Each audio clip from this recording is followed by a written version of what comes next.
هل انتهت الحرب في أفغانستان مع استيلاء طالبان على السلطة في 15 من أغسطس الماضي أم أنها بدأت للتو؟ ربما يكون السؤال مشروعا نظرا لحجم التعقيدات في تلك البلاد التي تخلت عنها قوة ودخلتها من الباب العريض قوى متعددة. معظم أفغانستان اليوم باتت في قبضة طالبان، لكن ماذا عن المقاومة الأفغانية في جبهة بانشير؟ وهل تلك الجبهة هي الوحيدة التي تقف في وجه طالبان؟ وهل تدخل البلاد في حرب داخلية متعددة الأطراف؟ وماذا عن زعيم جبهة المقاومة أحمد مسعود؟ أين هو؟ وأي رسالة سيوجهها عبر أخبار الآن؟ كل هذه التفاصيل نناقشها في لقاء خاص مع علي نزاري، وهو مسؤول العلاقات الخارجية في جبهة المقاومة الأفغانية. سيد علي، بداية أهلا بك في أخبار الآن. السؤال الأول، كيف يمكن لك أن تصف لنا ما يجري في أفغانستان حاليا؟ So the current situation is a catastrophe. Unfortunately, the whole state structure, the political system collapsed on August 15th. And after August 15th, we're experiencing anarchy. Till today, we do not have a government in Kabul and most places in Afghanistan. And the Taliban is a crime syndicate. It's a terrorist group. It's a drug cartel that is exploiting the general population, that is forcing themselves on the people, and who have hijacked the country. Unfortunately, they've been committing atrocities throughout the country, especially in Bانشير province and Daikundi province. In Kabul, they've been committing atrocities. They've been going house to house, forcing themselves on private citizens, telling them to provide housing, to provide food for them. There's times when 40 Taliban criminals try to enter a house and say, to the house owner, they say, you have to cook for us, provide food for us. And that house owner basically has nothing. And when he's unable to provide, they either punish him or they take him away. So this is the situation in Afghanistan. The economy has collapsed. There is limited amount of physical cash inside Afghanistan. There is a food shortage. There is a shortage in medical supplies. Above all, the security situation and the political situation is a cause of concern for everyone, because the Taliban crime syndicate will not be able to form a government. They are not a normal political military organization. They're much worse than that. They're tied with international terrorism and with the criminal world. And such organizations can never create a government that serves the people, that provides services to the people, that can provide security for the people, and could be acceptable to all of Afghanistan's people. هل برأيك أن الشعب الأفغاني اليوم ما زال قادراً على مواجهة طالبان؟ Well, the Taliban presence is unacceptable to the vast majority of Afghanistan's population. They are using brute force to control the population. However, the people are not the same people of 1996 when they first took Kabul. This time, they are rising up. In the past month, we've seen mass demonstrations, protests in the cities. We've seen uprisings throughout the country, especially the National Resistance Front is resisting the Taliban in northeastern Afghanistan, in Bانشير province and in Andarab district. And our resistance is growing day by day throughout the country. On the other hand, you see other terrorist groups fighting them in places like eastern Afghanistan. So the Taliban have not been able to stabilize Afghanistan because they don't have the means to stabilize Afghanistan. They don't have the hearts and minds of Afghanistan's people to stabilize the country and to bring peace. Peace will not be brought with a dominant Taliban government. Peace can only be brought when we see an inclusive government, when the Taliban retreat from most of Afghanistan and return to their strongholds, that's when we could experience peace in the country. Before that, we're going to see a continuation of chaos. بالنسبة لزعيم جبهة المقاومة يعني أحمد مسعود، أين هو اليوم؟ هل يمكن لك أن تحدد بالضبط مكان أحمد مسعود؟ The leader of the National Resistance Front of Afghanistan, Commander Ahmad Massoud, is inside Afghanistan in an undisclosed location. I cannot tell you the exact location. He's safe, and he's in somewhere safe inside Afghanistan in an undisclosed location. Well, he recorded 2 audio recordings in the past 2 weeks. The last one came out 2 days ago. He hasn't had any video appearances, but he has sent out messages. سيد علي، يعني هل يمكن أن تضعنا بتفاصيل الخلاف في المفاوضات الأخيرة بين أحمد مسعود وحركة طالبان؟ So before the Taliban terrorist group attacked Bانشير, there was a few negotiations. There were talks between the two sides. The Taliban proposed a position in power for Commander Ahmad Massoud and a few others in ministerial and ambassadorial positions. But this was unacceptable to us, because we were not negotiating for Bánshír or the status of a few who were members of the NRF. We were negotiating for all of Afghanistan, for lasting peace in Afghanistan, an arrangement where everyone in Afghanistan would be part of the policymaking and decision-making process. Power would be equally distributed between all ethnic groups. Afghanistan is a country made up of ethnic minorities. There is no ethnic majority. So for a government to be acceptable, for a political system to be acceptable to everyone, power has to be distributed. It has to be decentralized. We need a federated Afghanistan where regions are autonomous and Kabul is much weaker. That's the only way of achieving lasting peace. What the Taliban were proposing was not lasting peace. It was just a continuation of the perpetual conflict that we've seen in the past 40 years. هل هناك من معتقلين من الجبهة لدى الطالبان وما مصير هؤلاء اليوم؟ So unfortunately, the Taliban have been targeting civilians. The members of the National Resistance Front are in territories controlled by the National Resistance Front, but the Taliban have been targeting civilians inside Bánshír. They've rounded up young men, all civilians, in trucks, in hundreds of young men, taken them to undisclosed locations. They've taken many children from their families. They've been going into villages, massacring people. There has been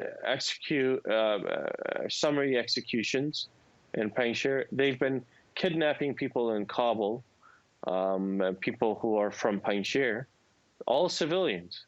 So they are committing war crimes. They are committing genocide. They've started ethnically cleansing Bánshír. More than 1,000 families were expelled from the province. The same is happening in central Afghanistan. Genocide and ethnic cleansing in places like Daikundi province. سيد علي، ماذا اليوم لو أن الشعب الأفغاني أو أن غالبية الشعب الأفغاني رضي بحكم طالبان؟ ماذا سيكون موقف جبهة المقاومة؟ The people of Afghanistan will never surrender. The National Resistance Front is still resisting. Our resistance is continuing and expanding every day. The National Resistance Front of Afghanistan is not going to quit its resistance for the sake of anyone. We're resisting for a free, independent, just, and democratic Afghanistan, and we will never abandon this cause, this struggle, until our aims are achieved.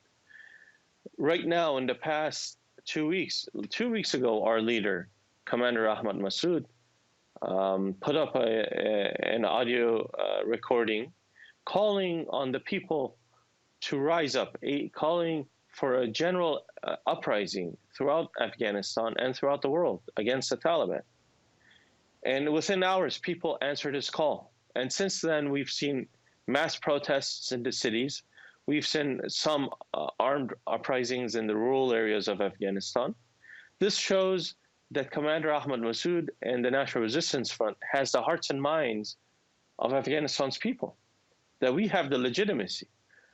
The one thing that the Taliban have is geography. That's something that we could say, that they have most of Afghanistan under their control, but they don't have the legitimacy. If they don't have the legitimacy, the geographical gains will be short-term, and it's going to be very difficult for them to sustain that. And the Taliban have never had legitimacy amongst the general population. In the past 20 years, the Taliban leaders every year have putting up audio recordings, have been publishing written statements, have been recording video recordings and statements. And they've always called the people for a general uprising. And they've been calling the people to start a general uprising against the government in Kabul and the US forces. However, no one answered their call. You never had a general uprising or even a major uprising in anywhere in the country against the government of Afghanistan, the Islamic Republic of Afghanistan. So this shows who has the legitimacy and who doesn't. And in Afghanistan, what matters is legitimacy, not having the geography. When you have legitimacy, the geography will come after that. سيد علي، برأيك هل تغيرت طالبان اليوم عما كانت عليه في السابق قبل 20 عاما؟ كيف يمكن أن تصف لنا طالبان؟ Yes, I believe they've changed, but they've become more radical. Their criminal activities have increased. Their terrorist activities have increased. Their brutalities have increased. They haven't changed in a good way. They've changed in a negative way. We've seen the radicalization of the Taliban in the past 20 years. The Taliban of today is much worse than what we experienced more than 20 years ago. And they're out of control. They're highly involved, deeply involved in the drug trafficking, in the drug production in this area. They're highly involved in other criminal activities like human trafficking. They are deeply connected with international terrorism. They are an integral part of the transnational terrorism that exists in the Muslim world. And they are cooperating with Al-Qaeda at the moment, and Al-Qaeda is expanding its presence inside Afghanistan. So we see change, but it's not positive change. من خلال الوقائع والمجريات التي حدثت في جبهة بانشير، يعني هل هم أفراد طالبان وحدهم كانوا يقاتلون أم أن هناك أفراد من تنظيمات متطرفة أخرى كانوا على هذه الجبهة؟ Yes, in the past year, thousands of foreign fighters have entered Afghanistan from the Middle East, from South Asia, from Central Asia. All of them are associated with Al-Qaeda. In the operation against Bانشير, there were more than 500 Al-Qaeda fighters that participated with the Taliban. And then you have the leadership of Al-Qaeda returned to Afghanistan. Amin al-Haq, a close aide of Osama bin Laden, received a hero's welcome inside Afghanistan. He returned from Pakistan, and when he entered Afghanistan, he received a hero's welcome 2 weeks ago. Now we have reports that Ayman al-Zawahiri, the successor of Osama bin Laden, the leader of Al-Qaeda, is inside Afghanistan. So you even have the leadership of this terrorist group present inside Afghanistan, and which is aligned with the Taliban. هذا تأكيد منكم إذن على أن أفراد القاعدة وأن القاعدة ما زالت موجودة في أفغانستان وتعمل أو تسير كتفا إلى كتف مع طالبان، صحيح؟ Yes, this is well. Basically, most intelligence services in the Western world, both in the US and in Europe, have acknowledged this, that Al-Qaeda presence is increasing. And specifically myself, I've been posting videos of foreign fighters being interviewed before they move towards Panjshir. They've been speaking different languages spoken in the Caucasus and Central Asia. Many of them spoke Arabic, all stating that we are moving towards Panjshir to fight the infidels. So this is the tragedy. The people in Panjshir, the people in northern Afghanistan, the people that the National Resistance Front, the places that the National Resistance Front is present at the moment, they're all Muslims. And most of them are Sunni Muslims. However, Al-Qaeda fighters that are aligned with the Taliban, they're labeling us, which were Muslims, and the vast majority are Sunnis, as infidels. And this is the tragedy that we're facing today, that we have Muslims from all over the world, these terrorists affiliated with Al-Qaeda, they enter our country, join forces with the Taliban, label us as infidels, and they're coming to the front to fight against us. And this is going to expand to the rest of the Muslim world. The Taliban have expressed that this Islamic Emirate, their so-called Islamic Emirate, isn't going to stay in Afghanistan. The Islamic Emirate is going to be exported to other Muslim countries. They believe they should save other oppressed Muslims. They believe their Amir, a few days ago, their spokesperson said, their Amir isn't only the Amir of Afghanistan. He's the Amir of the rest of the Islamic world as well. But he doesn't have nominal control. He doesn't have power there. But eventually, he'll even gain power in the rest of the Muslim world. But he is the Amir of all of the Muslims throughout the Muslim world. This is their mentality. And they all receive help from Al-Qaeda to implement this project. سيد علي، اليوم يعني طالبان تسيطر على أفغانستان ولديها أسلحة ثقيلة. كيف ستواجه جبهة المقاومة طالبان في هذه الحالة؟ Yes, there is an imbalance in the battlefield. But at the same time, that doesn't mean we cannot resist. The Soviet Union were much well equipped. They had thousands of military hardware that were imported inside Afghanistan, that were brought inside Afghanistan. They had a strong air force. And besides that, they were being assisted with the army of Afghanistan's communist regime, which also had a strong military, had artillery, had had well over 1,000 tanks, it had a strong air force. And so both the Red Army of the Soviet Union and the Afghan Communist Army, they invaded Panjshir 9 times. And they got defeated, and they were humiliated and left. They retreated all 9 times. So compared to that, the Taliban have nothing. And we have better weapons than what we had in the 1980s, because in the 1980s, the CIA didn't assist us. Panjshir did not receive aid and assistance from the CIA through ISI. All of that were going to the other Mujahideen groups.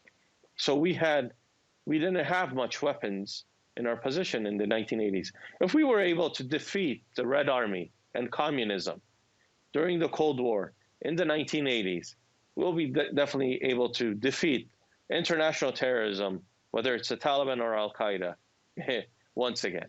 ذكرت على حسابك على موقع تويتر أن أفغانستان أو أن الصراع في أفغانستان ليس حربا أهلية، إنما حربا عالمية في مواجهة الإرهاب، ونحن بحاجة إلى شركائنا كي يكونوا جزءا من ذلك. ماذا قصدت بذلك ومن هم شركاؤكم؟ Of course. Afghanistan's conflict is not a civil war, especially today, because we're not fighting only the Taliban. We're fighting international terrorism. You have Al-Qaeda with its foreign fighters. from throughout the world. Like I told you, there were more than 500 Al-Qaeda fighters fighting against Bانشير in more than 2 weeks ago. You have Pakistanis who are assisting the Taliban inside Afghanistan. So this is not a civil war. It's not an internal warfare. We're facing different actors, many of them outside of Afghanistan, from outside of Afghanistan, like Al-Qaeda, like Pakistan. And this is the front line of the global war on terrorism.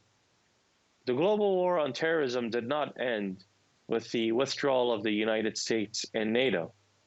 It continued, but it was only the US and NATO countries that abandoned Afghanistan, that abandoned the National Resistance Front. And the National Resistance Front, once again, after 20 years, it's continuing the fight against terrorism.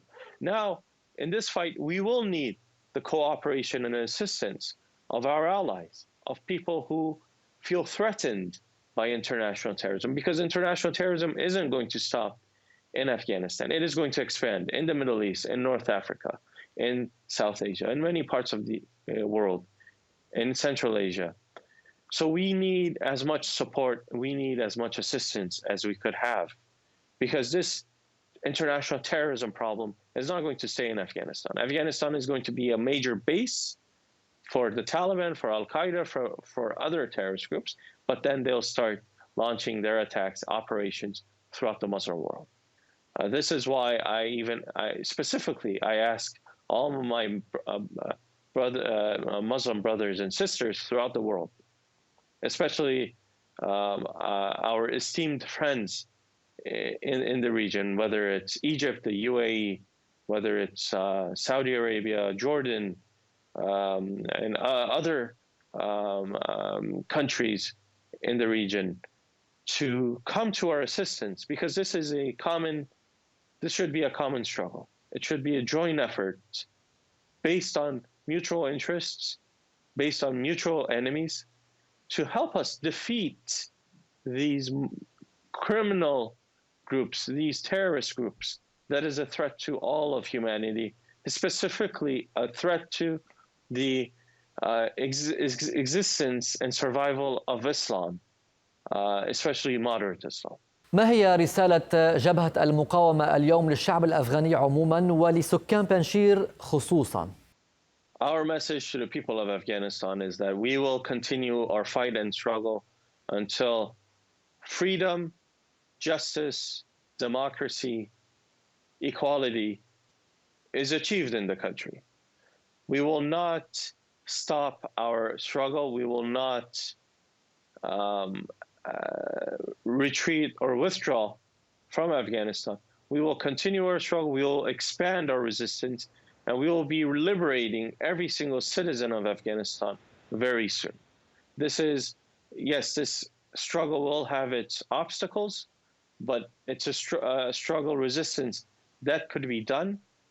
And inshallah, in the future, we'll liberate every single citizen from this terrorist and criminal syndicate. سيد علي، السؤال الأخير، متى تحدثت لآخر مرة مع أحمد مسعود وأي رسالة حملك إياها؟ Commander Ahmad Massoud conveys his regards. I spoke with him a day ago and mentioned this interview. He sends his most sincere regards to the whole Muslim world, especially the Arab world. He believes that this fight is that should be a joint effort. Mr. Massoud believes that all our Arab brothers throughout the Middle East and North Africa should come to our assistance, because we have a common pain. International terrorism threatens both us and the interests of countries in Northern Africa and in the Middle East, specifically the Arab Republic of Egypt. We believe all our friends throughout the Muslim world should come to the assistance of the National Resistance Front that is fighting for moderate Islam, that is fighting for the survival of of moderate Islam at the moment, and for the dignity of all Muslims, of all human beings. We should not allow any of these terrorist groups to hijack a country and to start claiming that they represent Islam, they represent the Muslims. No, we have to stop this madness. We have to prevent it. We have to neutralize this threat that is posed from our common enemies, wherever they are, whether it's in Afghanistan, whether it's in the Saharan region, whether it's in the Middle East, wherever they are, we should have a joint effort. Mr. Masood believes we should have a joint effort to eradicate this enemy once and for all. سيد علي نزاري، مسؤول العلاقات الخارجية في جبهة المقاومة الأفغانية، شكرا جزيلا لك على هذه المقابلة.